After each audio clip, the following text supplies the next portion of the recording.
Shalom, shalom, nous sommes encore là pour parler du mariage. Et le thème spécifique de ce soir, c'est les questions à se poser. Dans une époque où tout va vite et que le couple devient parfois un projet de productivité et non un lieu d'intimité, on oublie de poser des vraies questions, des bonnes questions.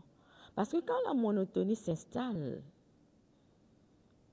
ça devient une vie courante. On sort, on revient, on sort, on revient. On fait la même chose.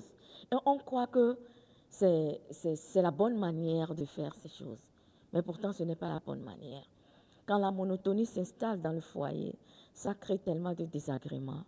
Mais il va falloir que les partenaires, étant conscients de la monotonie, commencent déjà par se poser certaines questions, des bonnes questions qui vont les amener à pouvoir réajuster leur manière de vivre dans le foyer. Et ce soir, ce sont ces questions que nous allons essayer de voir. Ce sont ces questions que nous allons essayer de voir. La première question que l'on doit se poser, arrivé à un certain moment de la relation, c'est que dis-moi une chose qui manque à notre relation. Dis-moi une chose qui manque à notre relation. Dans la routine, dans les obligations, on peut aimer sincèrement, mais aimer la personne de façon très très distraite. On peut se dire aimer la personne sincèrement, mais on n'aime pas la personne comme la personne aimerait qu'on l'aime. Ou bien on l'aime de façon très très distraite. Et pour cela que quand on pose cette question, dis-moi une chose qui manque à notre relation, la personne te dira ce qui manque vraiment à la relation. Et ce n'est pas le moment de s'alarmer, de crier, pourquoi tu me dis ça? Non. Nous sommes des adultes, les matures. Et quand une personne, un partenaire, une partenaire sent le besoin de parler, le besoin de réajuster la relation, l'on ne doit pas s'énerver ni se fâcher, mais plutôt prendre cette question ou bien la réponse à cœur et essayer de se réajuster. La question, le fait de poser ces questions des fois amène même à pouvoir voir que les masques commencent déjà par tomber. Quand tu demandes à la personne, dis-moi une chose qui manque dans notre relation, la personne va réfléchir et te dire la chose à laquelle elle tient vraiment et que cela n'est pas dans la relation. Et que cela n'est pas dans la relation. Et que cela n'est pas dans la relation. Des fois, nous croyons que l'essentiel, c'est d'avoir un toit, de manger, d'avoir des enfants et d'aller, de revenir. Mais on te dira que j'ai besoin de toi, c'est-à-dire que ta présence.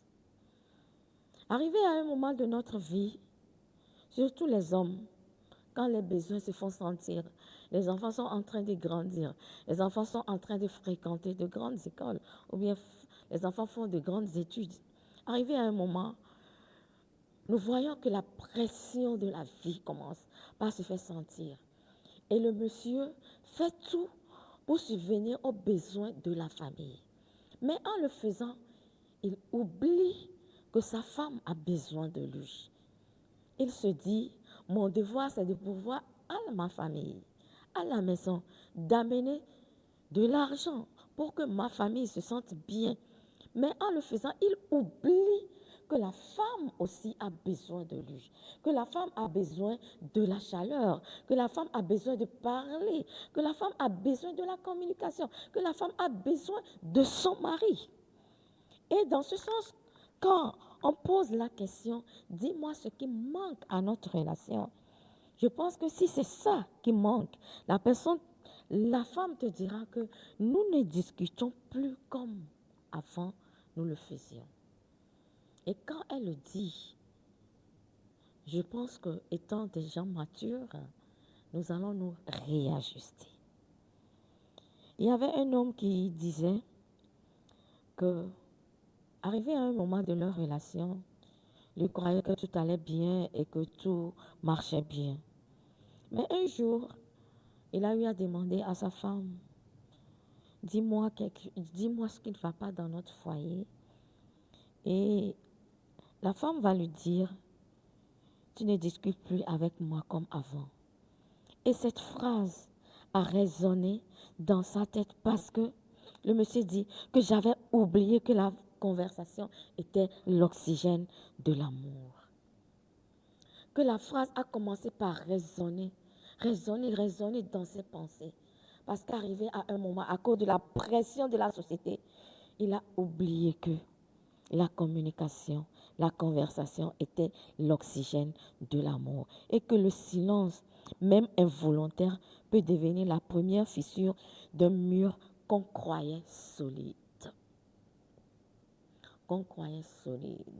Le silence, même involontaire, qu'on ne veut pas, qu'on n'a pas voulu, peut devenir une fissure d'un mur qu'on croyait solide. C'est-à-dire, peut devenir cette brèche, la porte par laquelle la division peut venir dans le foyer. Et pour cela que c'est tellement important de se poser de bonnes questions. Qu'est-ce qui manque à notre relation? Arrivé à un moment de la relation, il faut que l'on s'arrête et se pose de bonnes questions. De bonnes questions. Il faut que l'on s'arrête et commence par se poser de bonnes questions. La première question, nous avions dit, dis-moi une chose qui manque dans notre relation. Une chose qui manque dans notre relation. Ça peut être autre chose. Moi, je suis en train de parler de la communication. Ça peut être autre chose qui manque dans ta relation. Et c'est le moment que vous vous asseyez pour que vous jouez cartes sur table, que vous puissiez vous dire ce qui manque dans votre relation. Toi, peut-être l'homme, tu as constaté que quand la femme a mis au monde, elle a commencé par te négliger. Elle ne prend plus soin de toi, elle ne prend que soin de ses enfants. Ça aussi, c'est quelque chose qui commence par manquer. Et quand tu diras cela à ta femme, je pense qu'elle va se réajuster et cela va résonner dans ses pensées. Et elle va se remémorer de comment elle prenait soin de toi. Et avec la venue des enfants, elle a complètement oublié. Elle a complètement oublié que tu étais le mari ou que tu étais le fils aîné, qu'elle est censée de toujours prendre soin de toi. Toi qui me regardes en ce moment, je ne sais pas ce qui manque dans ton foyer, dans ta relation en ce moment. Et que la relation est devenue une routine. C'est à toi de voir. C'est à toi d'élargir le champ de vision et de pouvoir en discuter avec ton mari. Je pense que cela va vraiment vous aider.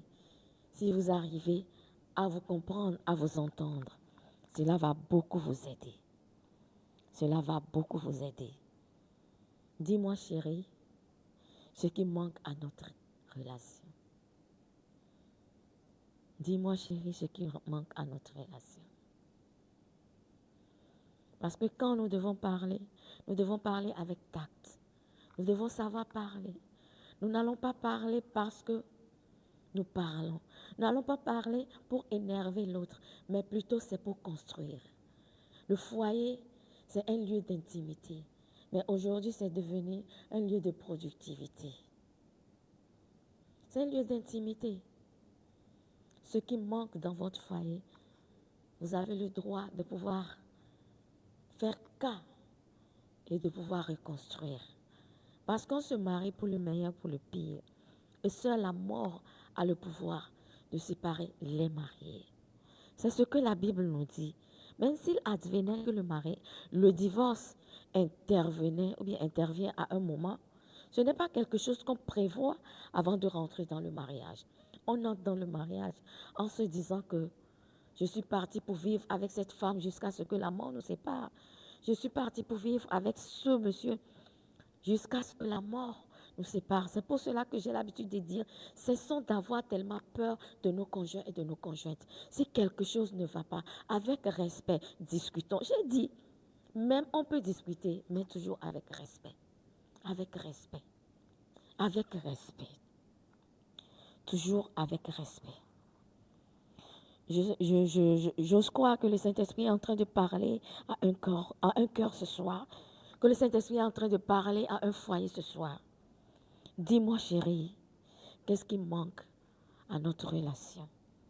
Qu'est-ce qui manque à notre harmonie? Qu'est-ce qui manque à notre épanouissement? Qu'est-ce qui manque? En le disant, je pense que vous allez régler beaucoup de choses. Vous allez régler beaucoup de choses. Des fois, nous croyons que la personne est en train de faire sciemment, mais la personne ne le fait pas sciemment, elle ne le fait pas sciemment. Des fois, c'est les pressions de la vie qui font que la personne oublie en réalité certaines choses.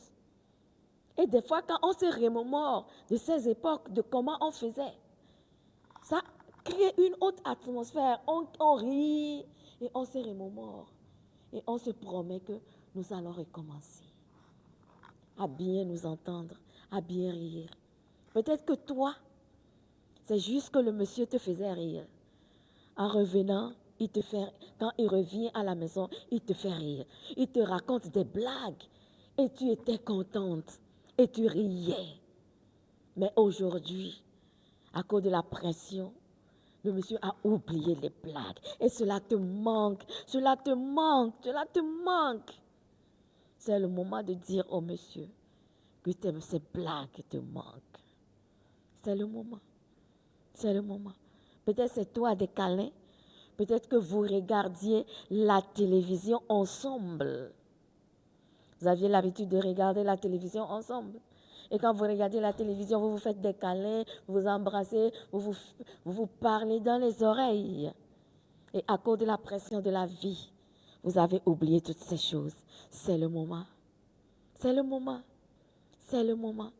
Posez-vous ces questions. Qu'est-ce qui manque à notre relation? Qu'est-ce qui manque à notre relation? Qu'est-ce qui manque à notre relation? Tous les couples presque, la manière dont nous avions commencé. Arrivé à un moment, nous oublions. Nous nous sommes promis tellement de choses, de s'aimer, de se câliner, de ne jamais s'éloigner, de tout le temps de te faire rire, de te réconforter. Mais arrivé à un moment, on oublie toutes ces choses à cause de la pression de la vie. Posez-vous de bonnes questions. De bonnes questions. De bonnes questions. De bonnes questions. Qu'est-ce qui manque à notre relation? Qu'est-ce qui manque à notre relation? Qu'est-ce qui manque à notre relation? Qu'est-ce qui manque à ta relation? Dis-moi, chérie, qu'est-ce qui manque à notre relation? Au jour d'aujourd'hui, chérie, dis-moi, qu'est-ce qui manque à notre relation? La femme va parler, toi aussi tu vas parler. Et vous allez conclure et prendre de bonnes décisions concernant vos vies. Concernant vos vies. C'est dont je venais de parler. Le monsieur a posé la même question à sa femme. Et la femme dit, tu ne discutes plus avec moi comme avant. Et cette phrase a commencé par résonner dans la tête de l'homme. Et l'homme a dit, j'avais oublié que la conversation est l'oxygène de l'amour. De l'amour. Sachez que le silence involontaire, le silence involontaire devient une fissure qui commence par détruire votre relation. La deuxième question qu'on peut se poser, dis-moi quelque chose que je fais, que tu n'aimes pas, mais que tu ne m'as jamais dit. Dis-moi quelque chose que je fais, que tu n'aimes pas, ou bien que tu n'as pas aimé, et que tu ne m'as jamais dit. Et que tu ne m'as jamais dit. Et que tu ne m'as jamais dit. Ce genre de questions, c'est un miroir. Parfois inconfortable, mais nécessaire. On croit que le calme est synonyme de paix, mais souvent il cache beaucoup de blessures. Beaucoup de blessures. Ça cache beaucoup de blessures. Chérie, dis-moi quelque chose que je fais, que tu n'as pas aimé, ou bien que tu n'aimes pas, mais que tu ne m'as jamais dit. Tu ne m'as jamais dit. Ce genre de questions. C'est un miroir, parfois inconfortable, mais nécessaire. Des fois, nous croyons que parce que tout est calme, c'est synonyme de la paix, de la joie, du bonheur. Mais des fois, le calme cache des blessures émotionnelles qui tuent à petit feu. Qui tuent à petit feu. Des fois, nous heurtons la personne. Mais la personne connaissant notre tempérament n'ose même pas s'approcher ni nous le dire. Mais la personne, c'est comme un os, l'arête de poisson. Fais doucement, avale. Des fois, ça s'accroche dans ta gorge. Et tu sens la douleur, mais tu t'efforces. Des fois, nous cherchons même la pâte, nous mettons dedans pour que ça puisse se décrocher. Tu t'efforces, et puis tu avales. Cela ne veut pas dire que ça a été confortable, avec toutes les douleurs, les blessures dans la gorge, mais tu es arrivé à avaler. C'est ainsi que il y a des actes que nous posons, des paroles que nous disons, des choses que nous faisons. Peut-être que le conjoint, notre partenaire, n'a pas le courage de nous dire que je n'aime pas ça. Mais la personne supporte. Et des fois, ça crée des blessures qui tuent à petit feu l'amour. C'est le moment qu'on commence par se poser ces questions. C'est le moment qu'on commence par se poser des questions.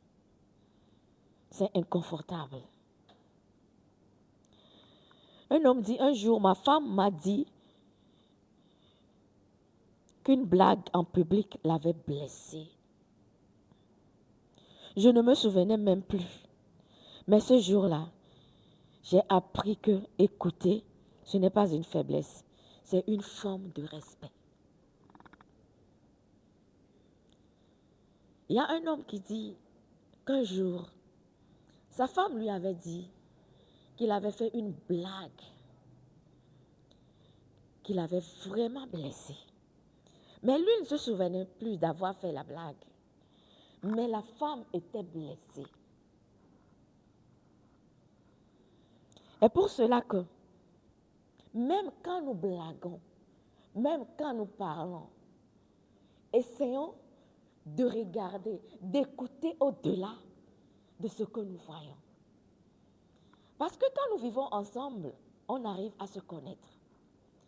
Quand tu sors une phrase pour ta femme ou bien ton mari, quand la personne est choquée, quand la personne se sent blessée, quand tu observes, tu regardes bien, tu sauras. Mais des fois, nous ne regardons pas et nous croyons que ce que nous disons, c'est juste. Des fois, nous n'écoutons même pas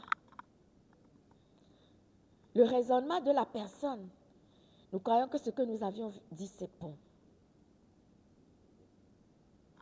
Apprendre à écouter n'est pas une faiblesse.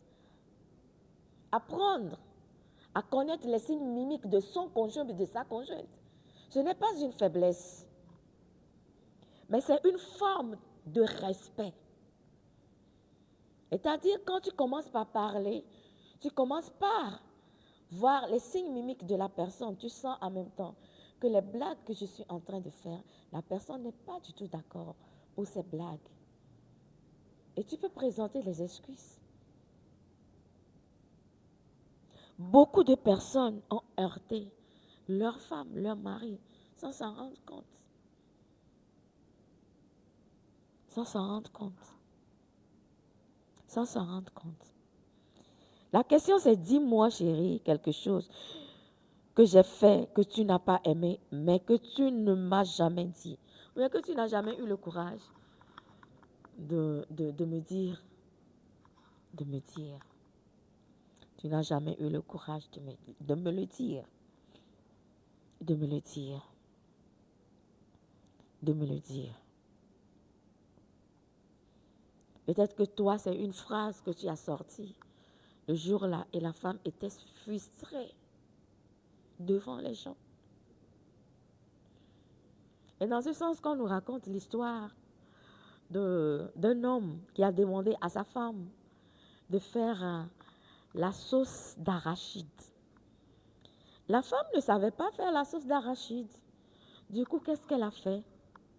Elle a pris les arachides après avoir préparé la viande, assaisonné, fait tout ce qu'il fallait faire. Elle a pris l'arachide.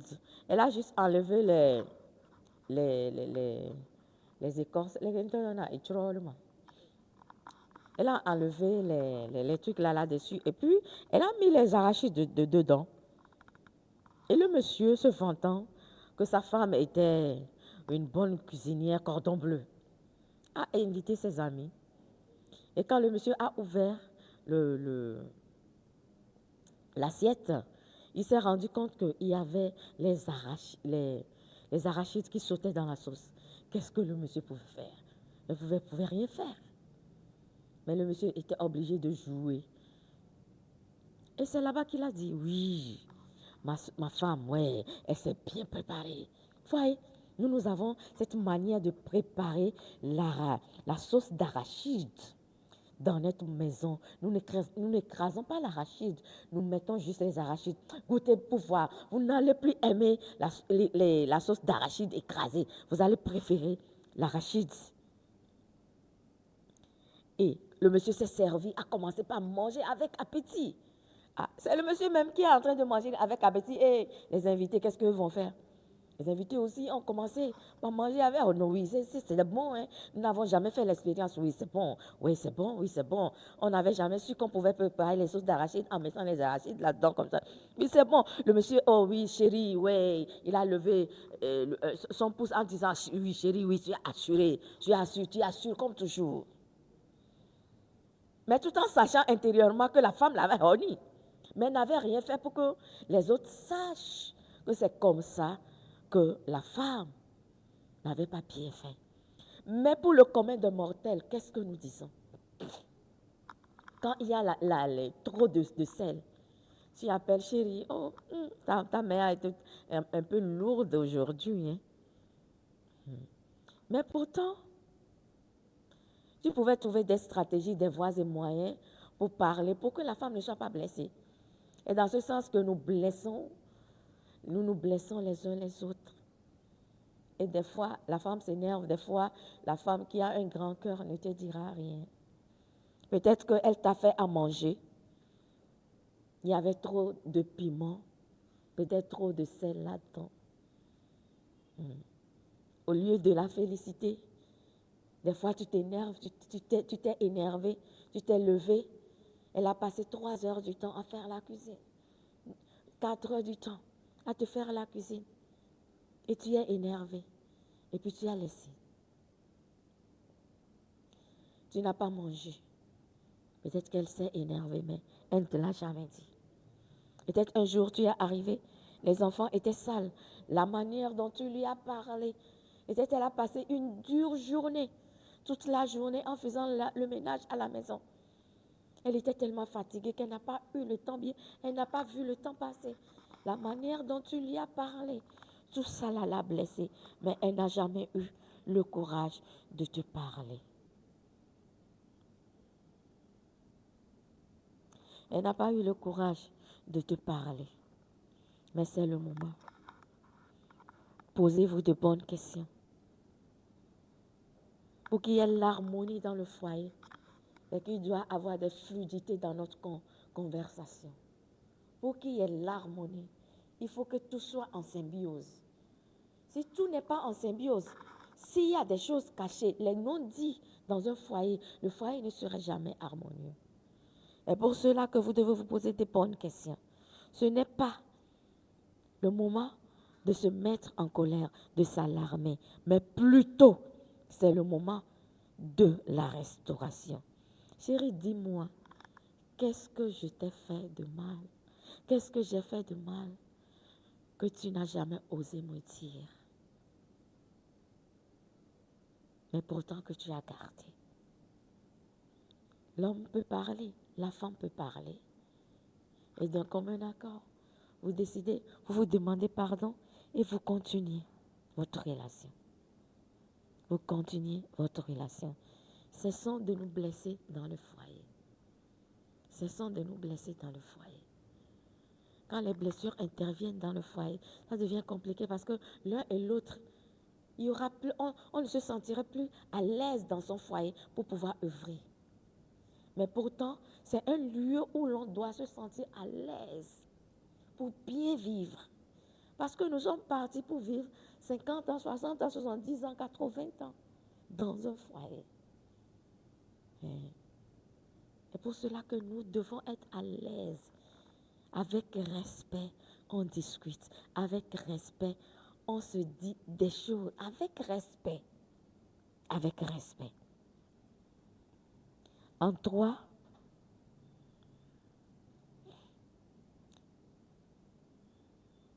quel est le plus grand red flag, c'est-à-dire flag, comment on dit ça? Drapeau rouge que tu as remarqué chez nous? Quel est le plus grand drapeau rouge que tu as remarqué chez moi? Chez moi. Ça pique, mais c'est salutaire. Parce qu'on a tous des angles morts. Il y a des choses que nous faisons, mais que nous ne savons pas. Il y a un homme qui dit, ma femme m'a déjà dit, tu travailles trop. Et quand tu es épuisé, ton humeur change. J'ai compris que l'épuisement tue plutôt la relation que la trahison. Il y a un homme qui avait posé la même question à sa femme. Quel était le drapeau rouge dans notre relation? Qu'est-ce que je fais qui n'est pas bon? Quand on dit drapeau rouge, c'est que qu'est-ce que je fais qui n'est pas bien dans notre relation, que tu as remarqué, ou bien quelque chose que tu as remarqué chez moi. Et la femme lui a dit que tu travailles trop et quand tu es fatigué, ton humeur change. Et qui veut dire que quand tu es fatigué, tu deviens désagréable. Quand tu es fatigué, tu parles n'importe comment. Quand tu es fatigué, tu deviens invivable. C'est ce qu'elle a constaté. Qu'est-ce que toi tu constates dans ma vie? Qu'est-ce que toi tu constates dans sa vie? Ces questions sont salutaires pour nous. Sont salutaires pour nous. Des fois, comme je venais de le dire, il y a des angles morts que nous ne voyons pas.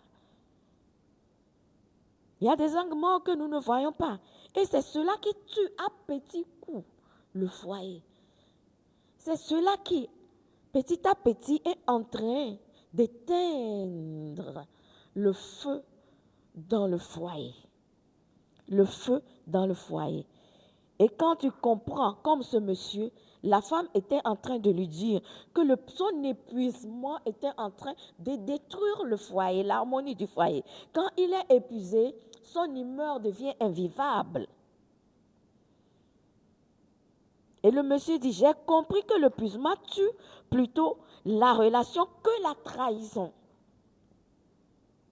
Un homme vide n'aime pas bien.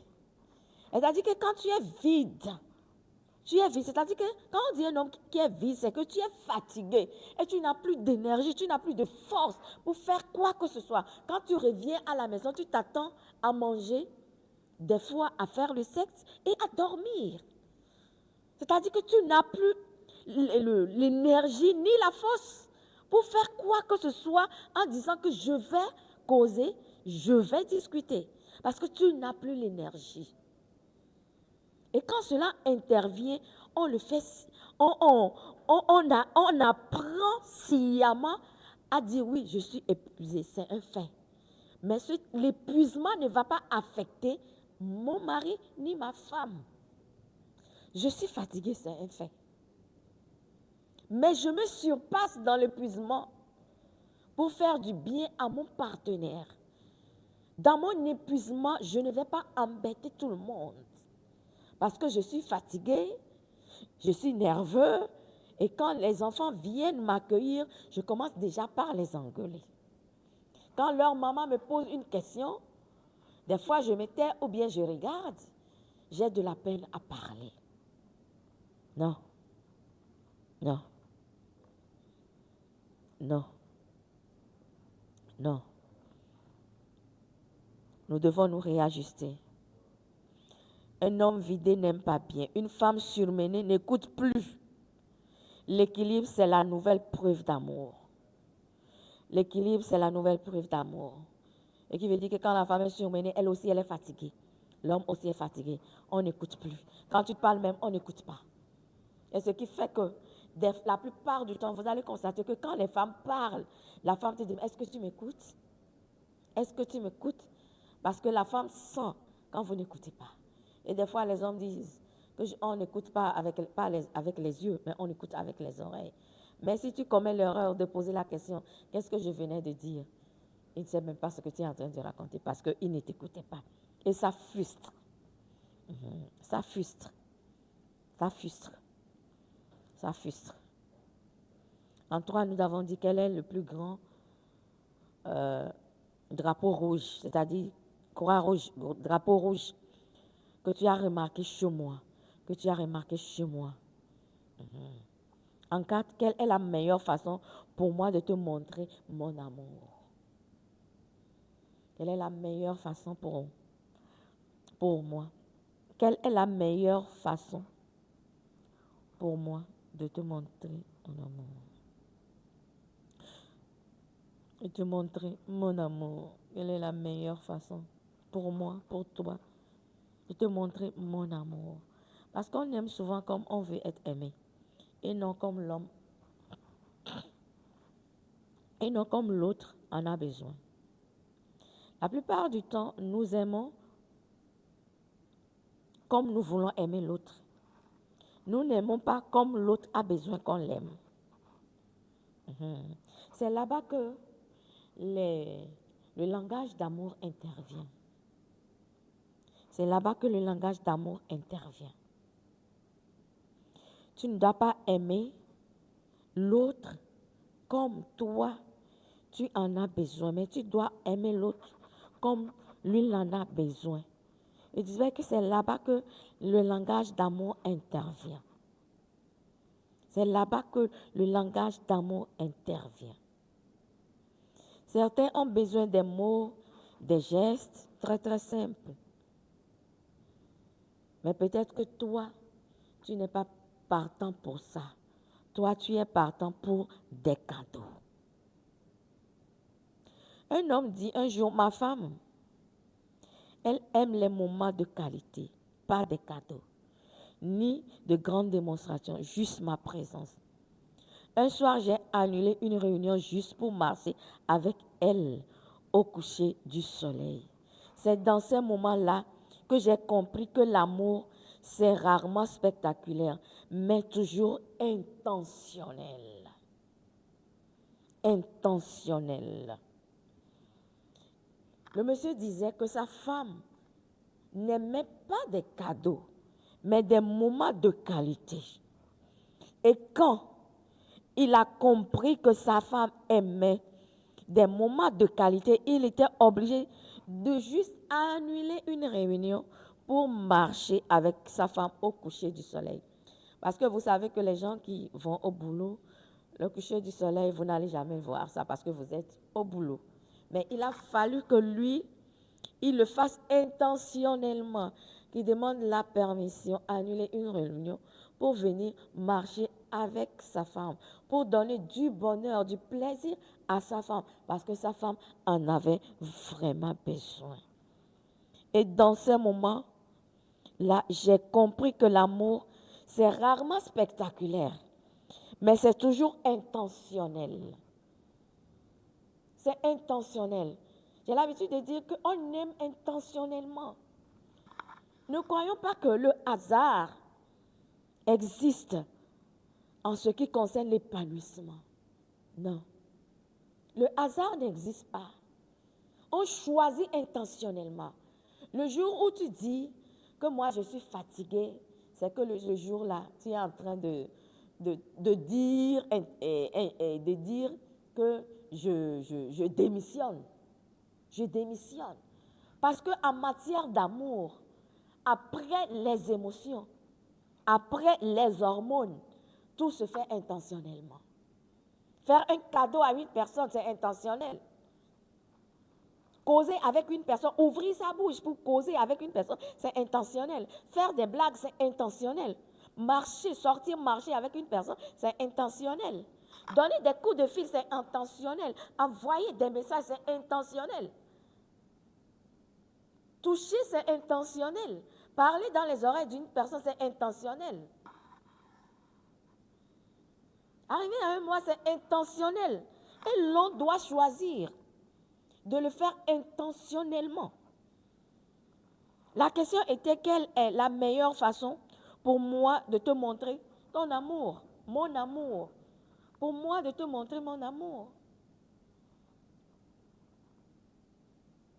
Toi, tu veux m'aimer comme tu veux. Mais moi, je ne veux pas qu'on m'aime comme ça. Et c'est ça qui crée des problèmes. Crée tellement de problèmes. Ça crée tellement de problèmes dans le foyer. Ça crée tellement de problèmes dans le foyer. La femme veut que tu la complimentes.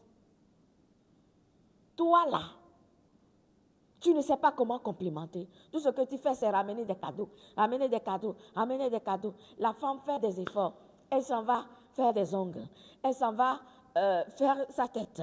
Elle s'en va se maquiller. Elle fait ci, elle fait ça. Mais tu ne fais pas d'efforts pour au moins voir le changement. Pour dire, hey, chérie, j'admire ta coiffure et j'admire j'admire ça quand elle se pomponne, elle s'habille bien, tu dis, ah chérie, oh non, quand je te vois là, hey, aujourd'hui là, tu m'as encore tué là. Non. Toi, ton problème, c'est amener pain à la maison, amener pain à la maison. Mais pourtant, la femme a envie que quelqu'un l'apprécie. Que quelqu'un l'apprécie. Que quelqu'un l'apprécie. Que quelqu'un l'apprécie. C'est pour cela que vous allez voir, quand les femmes commencent par s'attacher à leur téléphone, comme je le dis, elle est là tout le temps sur son téléphone, en train de rire, de crier, de rire, de crier. Qu'est-ce qu'il y a? Qu'est-ce qu'il y a?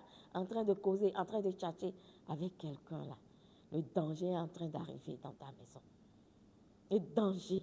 Quand tu aimes la femme comme elle aimerait qu'on l'aime, tu aurais barricadé, tu aurais érigé une forteresse vis-à-vis de votre foyer. Personne d'autre n'entrera. Mais quand tu laisses des fissures, tu laisses les fissures, tu laisses les fissures, les lézards vont amener leur tête pour regarder. Les lézards vont amener, les passants vont regarder, les gens vont regarder. Fais un effort pour aimer ta femme comme elle aimerait qu'on l'aime. Toi aussi, madame, fais un effort pour donner le respect, comme elle respecte ton mari comme il aimerait qu'on le respecte. Donne l'amour à ton mari comme il aimerait qu'on le lui donne. Il y a certains hommes qui aiment que jusqu'à ce que je ne revienne du boulot, que je sois servi. Il y a certains hommes qui n'aiment pas venir s'asseoir ou bien être à la maison et c'est en ce moment qu'on dresse la table. Non, il y a des hommes qui n'aiment pas ça du tout. Quand ils rentrent, ils voient sa table bien dressée et il s'en va se déshabiller et il vient s'asseoir et il mange.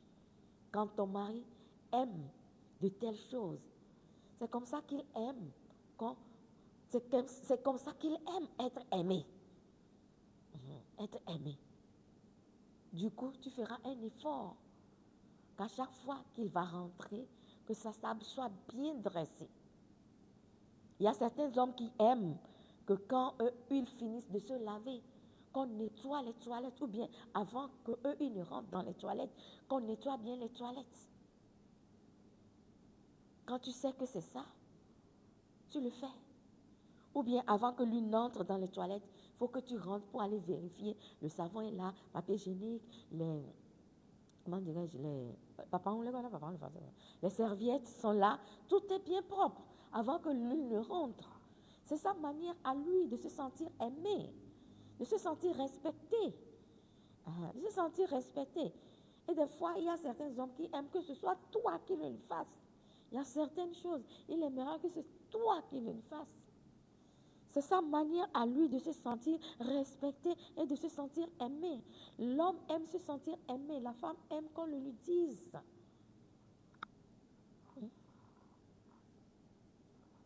J'espère bien que je suis en train de faire du bien à quelqu'un ce soir. Que je suis en train de faire du bien à quelqu'un ce soir. Et j'ai parlé des langages d'amour. Il y en a 5. Nous avons les cadeaux, les paroles valorisantes, moments de qualité, le toucher, il ne reste pas encore. Il y en a 5. Je ne sais pas si j'ai donné ça. Le service rendu, oui. Il y en a 5. C'est à toi de voir. Tout le monde parle les 5. C'est-à-dire que dans les 5, là, tu vas trouver pour toi. À toi de voir le langage que parle ta femme. Elle a l'habitude de dire que quand la citerne de la femme est vide, elle commence maintenant par faire des scénarios.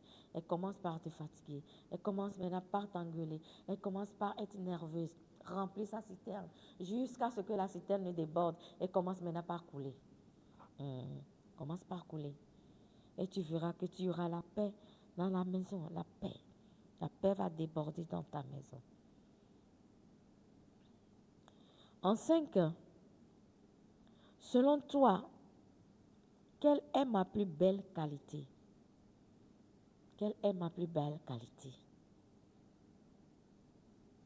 Selon toi, ma femme, selon toi, mon mari, quelle est ma plus belle qualité? La plus belle qualité. La plus belle qualité. Merci pour ceux qui envoient des cœurs. Merci beaucoup. Merci pour ceux qui envoient des cœurs. Si vous pouvez encore partager. Partager pour inviter. Partager pour inviter. Parce que ce n'est pas évident que nous puissions nous poser de ces questions. Mais ces questions sont des questions constructives. Ce ne sont pas des questions qui sont là pour discréditer quiconque. Mais ce sont des questions qui sont là pour construire. Pour construire. Pour consolider. Pour consolider. Selon toi, quelle est ma plus belle qualité? Quelle est ma plus belle qualité? Parce que cette question reconnecte à la gratitude. Elle rappelle qu'on aime. Elle rappelle ce qu'on aime chez l'autre quand tout devient habituel. Ce qu'on aime chez l'autre. Ça rappelle. Selon toi, quelle est ma plus belle qualité? Quand tout devient, la monotonie s'installe. Ça rappelle à l'autre. Un jour, un monsieur dit, ma femme m'a dit, tiens, tu tiens ta parole. Ce n'est pas un compliment, c'était une reconnaissance. J'ai compris que la fidélité émotionnelle commence par la constance. J'ai compris que la fidélité émotionnelle commence par la constance. Ici, nous voyons que l'homme a posé la question à sa femme. Quelle est la plus grande qualité que j'ai? La plus belle qualité que j'ai? La plus grande qualité que j'ai? La plus grande chose que tu aimes chez moi? Et la femme lui a dit que tu tiens à ta parole. Que tu es un homme, quand tu parles, tu fais. Quand tu dis, tu fais. Tu tiens à ta parole. Et c'est cette grande qualité que j'admire et que j'adore chez toi.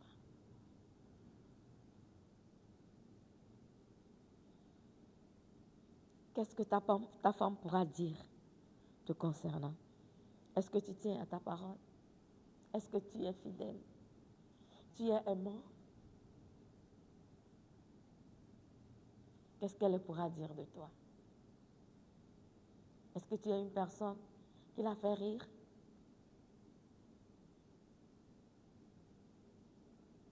qu'elle pourra dire de toi? Est-ce que tu es le soutien indéniable pour elle?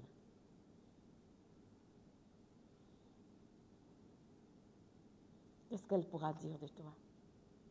Si toi-même tu regardes tout ce que tu entends, tu sais que ta femme ne pourra rien dire de bon de toi. C'est le moment de changer. Tout homme, tout être humain doit avoir une qualité. Peu importe la manière dont tu es mauvais, tu dois avoir au moins une qualité sur laquelle ta femme pourra se tenir. On peut tout dire. Mon mari peut tout faire, mais ça là, je sais qu'il ne fera jamais. Mon mari peut tout faire, mais je sais que ça là, ce n'est pas lui. Je sais qu'il a des insuffisances dans sa vie, mais ça là, tel que je connais mon mari là, ça là, il ne fera jamais. Est-ce que ta femme pourra le dire pour toi?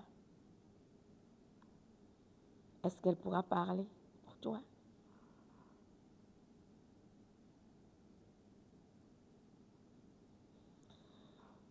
En 6, quelle est la question que tu ne m'as jamais posée?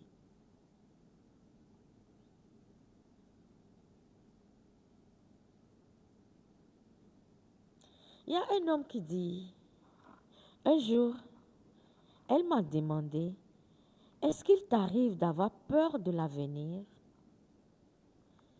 C'est la femme qui pose la question à son mari. Est-ce qu'il t'arrive d'avoir peur de l'avenir? J'ai ri. Puis on a longtemps parlé de nos doutes, de notre foi, de ce qu'on voulait laisser derrière nous. Parce que le couple, ce n'est pas deux personnes parfaites. C'est deux personnes vulnérables qui acceptent, qui s'acceptent et surtout ne laissent pas le silence devenir le troisième partenaire dans son mariage.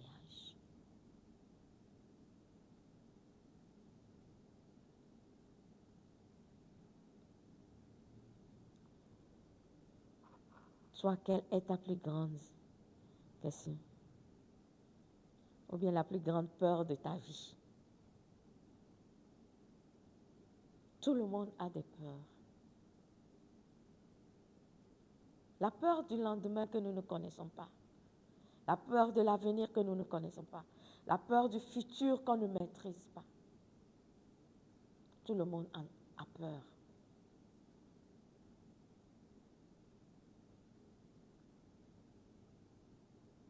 Mais quand on arrive à parler, à en parler, en tant que mari et femme, des projets qu'on a, de comment est-ce que nous voyons notre futur, de comment nous nous projetons dans 10 ans, dans 15 ans, dans 20 ans,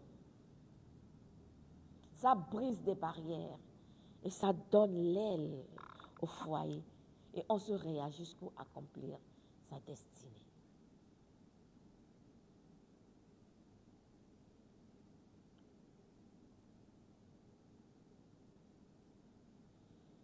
Je ne sais pas quelle question tu vas poser à ton mari, mais sachez que les hommes aussi ont de ces peurs dans leur vie.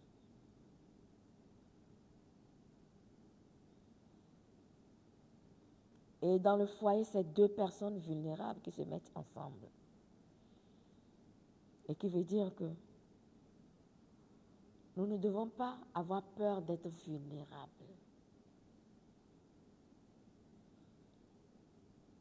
Et nous ne devons pas, dans nos moments de vulnérabilité, nous taire pour que ce silence devienne le troisième partenaire qui détruit les foyers. Qui détruit les foyers. Qui détruit les foyers. La semaine passée, j'ai eu à dire que la plupart des hommes ont peur de leur femme. C'est-à-dire que le monsieur, arrivé à un moment, n'a plus confiance même en lui-même. Il voit sa vie en train de chavirer. Il voit sa vie qui n'évolue pas, qui n'avance pas. Mais il a envie de parler, d'en parler.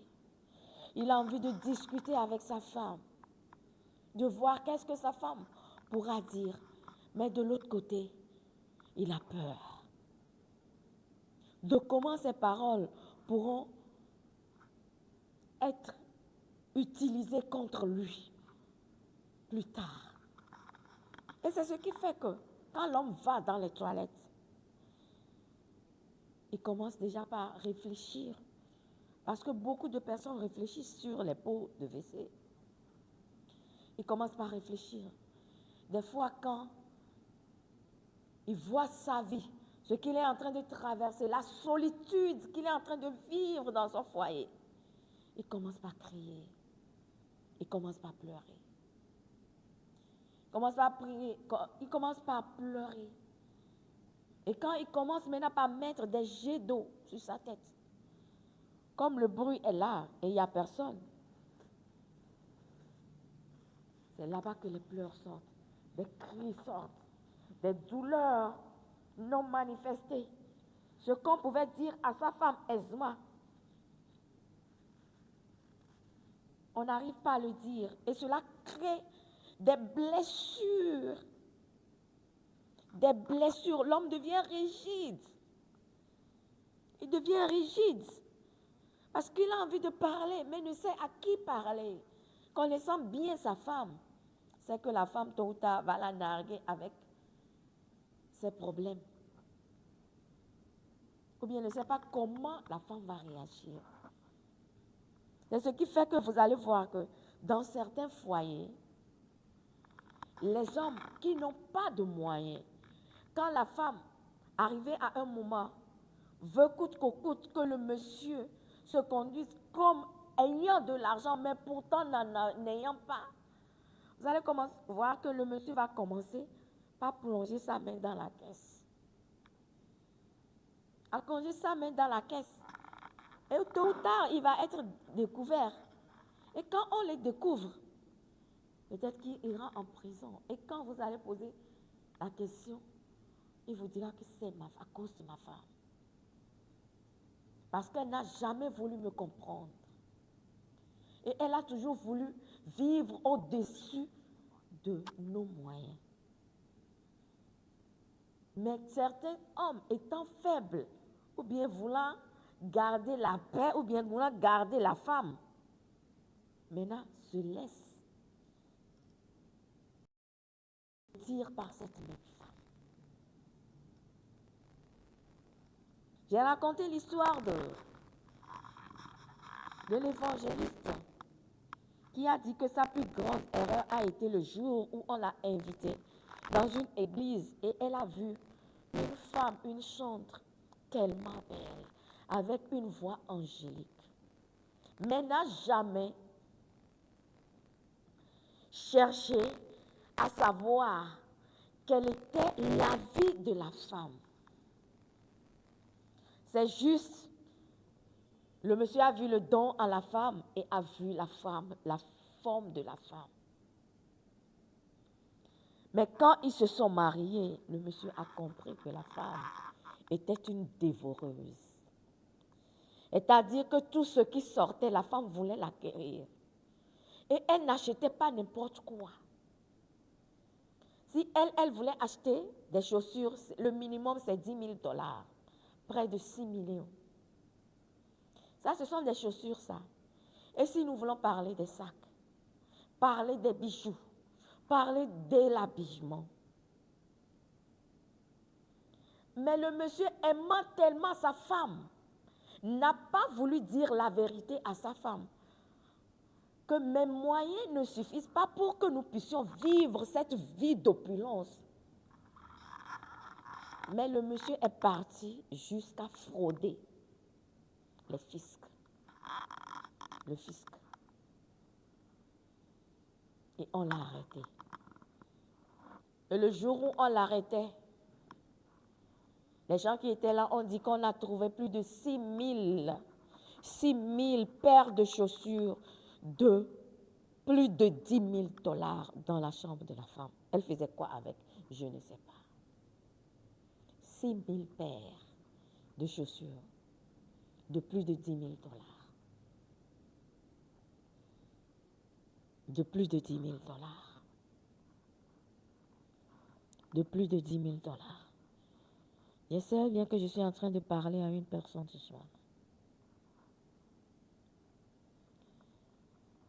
J'espère bien que je suis en train de parler à une personne ce soir.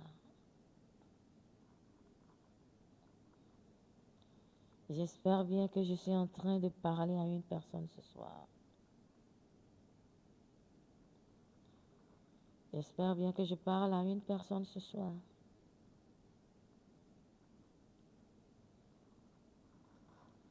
J'espère bien que je parle à une personne ce soir. Il est temps que nous nous disions la vérité. Si tu n'as pas les moyens, ne cache pas. Sois vrai avec ton partenaire. Sois vrai avec ton partenaire. Sois vrai avec ton partenaire. Sois vrai avec ton partenaire. Sois vrai avec ton partenaire. Sois vrai avec ton partenaire.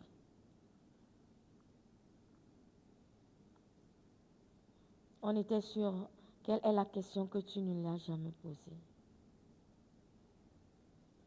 Quelle est la question que tu ne lui as jamais posée? Des fois, certaines femmes ont peur de poser des questions pour ne pas être déçues. Parce que toi-même, tu vois l'évidence. Mais tu te forces à dire que ce n'est pas ça, ce n'est pas ça. Ce n'est pas ça, ce n'est pas ça. Tu vois que ton mari n'a pas d'argent. Mais tu te forces à dire non. Il fait semblant de ne pas avoir. Il fait semblant de ne pas avoir. Et tu fermes les yeux, tu fermes les yeux, tu fermes les yeux, tu fermes les yeux. Fais un effort pour lui poser des questions concernant sa vision, son avenir. Concernant son avenir. Concernant son avenir. Concernant son avenir. Et j'ai l'habitude de dire que les entrailles que le Seigneur nous a données, ce n'est pas seulement pour porter les enfants. Nos entrailles aussi peuvent porter la destinée de nos maris. Porter la destinée de nos maris. Si tu connais le projet de ton mari, tu en feras des sujets de prière. Et tu vas prendre ce projet à cœur et l'amener devant la présence de Dieu. Et ça changera beaucoup de choses. Et ça changera beaucoup de choses. Ça changera beaucoup de choses. Ensuite, quelle est la première chose que tu diras à quelqu'un à mon sujet? Quelle est la première chose que tu diras à quelqu'un à mon sujet?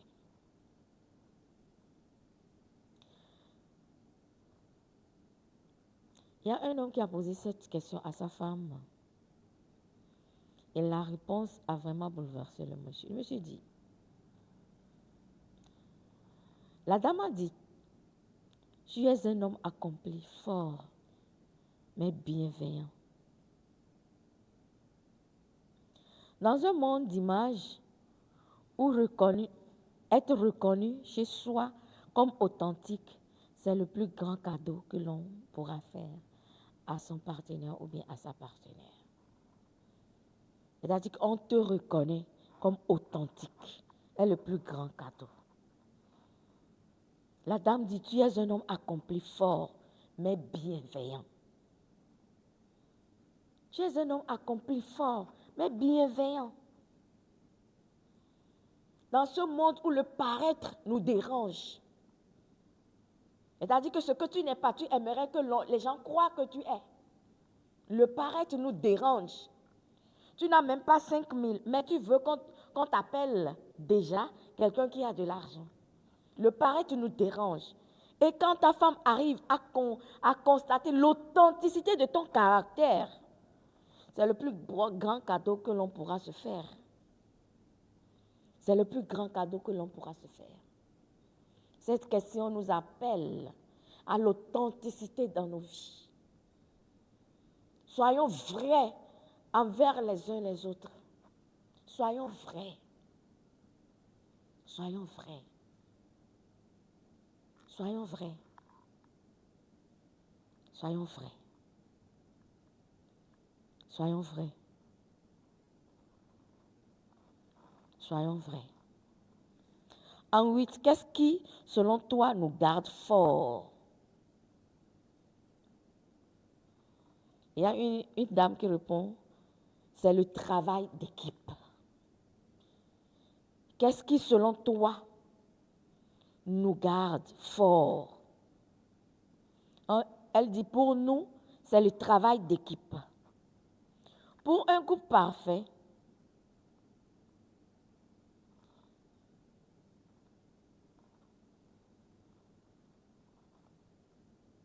c'est le travail d'équipe. Pas un couple parfait, mais un couple conscient. Pas un couple parfait, mais un couple conscient. Un couple parfait n'existe pas parce que c'est deux personnes imparfaites qui se mettent ensemble pour fonder le foyer.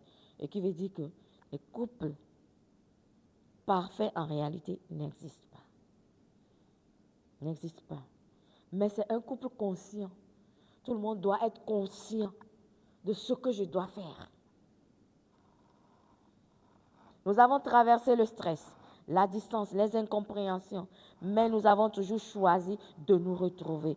Parce que quand deux personnes comprennent que